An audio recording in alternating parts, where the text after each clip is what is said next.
This little tip is to tell you to join a club. I'm a club kid, and it has changed my life. In 2004, I was sitting at my desk at work, and I made a decision that changed my life. It was pretty simple. I just thought, I'd really like to play more tennis. So I searched the interwebs and found this tennis group, and this guy, Bob Kershaw, who's long since passed away of old age, left his phone number on some weirdo website about meeting for tennis games, pickup games at the high school in Bloomington, Minnesota. I called, I left a message, and Bob called me back. The fact that Bob called me back changed my life, physically and emotionally. I met a really fabulous boyfriend at tennis, which I then screwed up because I was definitely still kind of a crazy girl sometimes, but I finally learned that lesson and learned to contain the crazy. And that tennis club led me to a ski club where I met a different guy years later, whom I'm now happily married to, not acting all crazy. And also his aunt and uncle met in the same ski club 50 years earlier. So 2 marriages in one family. How fun. That was the 3M ski club, the 3M company, which you don't have to work there to belong to the ski club. And a lot of people join clubs because they're in some kind of transition in their life. Like, I just wanted to get out and play more tennis because I love it, and I wanted to get a little more exercise to cross-train for my marathon.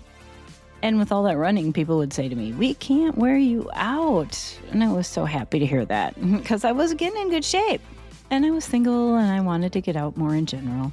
Some people join clubs because they're going through a breakup or a divorce and need to find a new group of friends, or their kids are graduated from high school and they have more time for their own outside interests.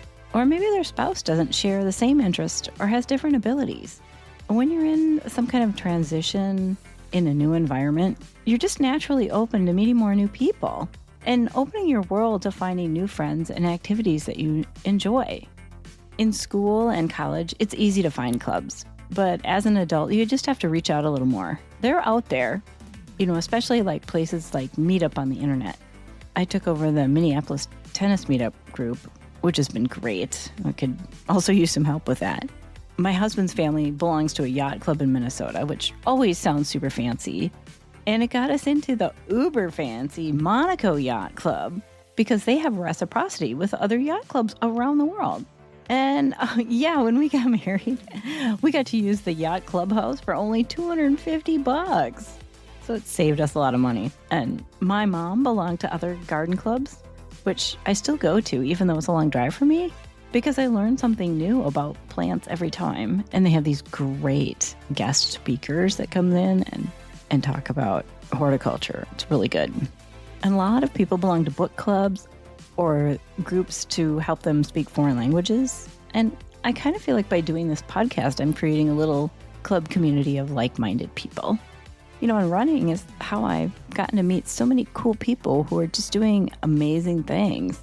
These are kind of hardcore people who are just passionate about their activity, whether it's gardening or running or boating or skiing, tennis. So I encourage you to find a club and really enjoy the people that you meet there. Like my friend Tom is in this Marathon Globetrotters Club, and he has managed to travel all over the world running marathons with his running friends that he's met through this running community. Meanwhile, his wife of 50 years, who does not run, but she supports him, and she's not actually traveled with him for like 15 years. She likes to stay home and take care of their dogs and is happy with that.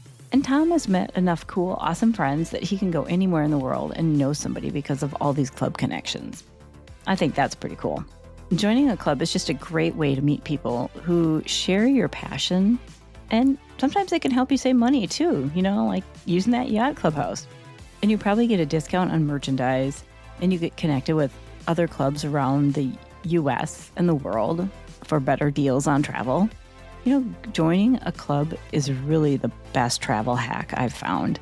If you organize a club trip, your cost is usually half price or free as your reward for organizing it, for doing all the work. And group trips often get better accommodations at 4- and 5-star hotels at a 3-star price. So you travel pretty well. And joining a group to help do your training, like the Running Room or the Leukemia and Lymphoma Society, is a great way to learn from other older and more experienced members. When I started running, I joined a training program through the running room. And that was definitely a structured educational and training program. We met twice a week, and that helped me complete my first marathon in 2004. That was a really great community of support, and I learned a lot. And it turns out that some training programs have bibs for races that may have sold out otherwise. I wish I had known that. So check it out if you need a race bib for something. I met a lot of like-minded people. And some of the people were also in a meetup group that was running and meeting in the Twin Cities. And they were talking about an event I'd never heard of, the Ragnar Relay, which really intrigued me. And my name got passed around to a couple different groups and eventually ended up with the Twin Cities Running Club. And I ran the Ragnar with them twice. And joining that club has also been life-changing. It really amazes me to this day how that has all worked out. So I'd like to dedicate this little tip to my old coach, David Coyne, who unfortunately passed away unexpectedly last year of a sudden illness. It's very sad, but we still honor his spirit. He was the race director for the Twin Cities Marathon at one point. He coached the team in training and then started his own running club with the philosophy that everybody's a runner and you don't leave anybody behind. And it's just been such an inclusive and welcoming club that we all stick together. We go on trips to different races together. It's really supportive. And it doesn't matter how fast or how slow you are. It's a huge spectrum of runners of all abilities and goals. And even though I am a marathon maniac and I run a lot, I'm not real fast. And so it's great to connect with a group of people that I can hang out with and feel like a real runner, even though I'm slow. Well, I do have other qualities. I'm really consistent, I'm dedicated, I'm experienced. I've been to a lot of races. I know a lot of people. I like to help others. I like to offer encouragement, and other members can benefit from that too. So thanks to Dave Coyne, you still have tremendous impact from the great beyond. So I got a question for you. How has connecting with a club or meeting a group changed your life? I wish you luck. Good luck in all of your running adventures. Thanks for listening to this little tip to encourage you to join a club. I hope some advice in here helps you and that we can all learn from others' experiences.